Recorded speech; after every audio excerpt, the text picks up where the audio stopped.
that exists in our high school. Many of us share the concern that not enough is being done. Do you agree with that? And if yes, what are some of your ideas to address this concern? Mr. Boe? Drugs and alcohol are always a concern at a high school. It is definitely something that needs to be addressed and we need to stay on top of. I think at North Canton, from talking with my son and other people, I don't perceive it as a huge problem, but I am aware of it, that it's there. And I have confidence in the administration that they're doing their best to ensure that we have a safe environment for our children. Sure. It is a problem, as evidenced by what's been happening this year. It's a tremendous problem. But the school district can only do so much. A lot of the solution comes from a family standpoint. We can certainly do whatever we can to help in that process, but a family is also responsible to do what they can. It's scary. Having 3 boys who are getting to that age, it's very scary. And there needs to be education, there needs to be communication, and that has to happen at all levels. It's not just a school responsibility or the district's responsibility, but families as well. Betty? We just this year have lost our DARE program, and our DARE program was at the 5th grade level. And I think perhaps maybe a program similar to the DARE program, maybe at the freshman level, where they do the freshman seminar, maybe bring in some drug dogs so the kids honestly do understand. I am fearful that I do believe that our drug problem has gotten a little bit worse than when my kids were in school, and that was 15 years ago.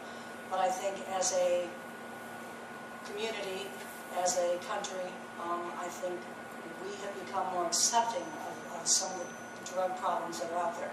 So yeah, it's a family concern, but perhaps whether it's an exploratory or a required class as a freshman, and I don't know, is freshman too late? Those are definitely things that we do as a school district. We need to talk about them because within the last couple months, there have been some very sad things that have happened that we've read about in the paper that have been sad. Some of those are students I had in class and just broke my heart. So I do feel we need to do something. Thank you, Anthony. Yeah, I'll be honest, that's news to me.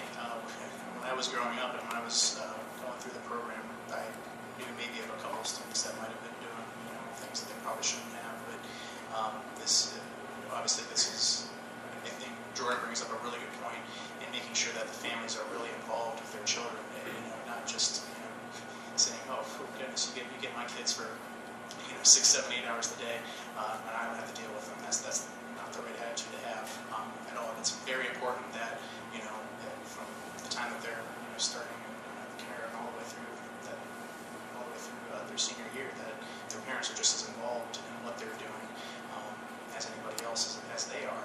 I think, though, that being said, the more that your child is involved with different extracurricular activities tends to help steer them away from those types of things that drugs and alcohol. When I was growing up and when I was going through the district, I never had time to think about things like that. I was always worried about when my next musical rehearsal was, or when my next football practice was, or whatever was going on. So there were things that I was doing as a student that would just I just never thought about it. So I think it's very important that as parents, you need to really be involved in encouraging your child to do as many things as they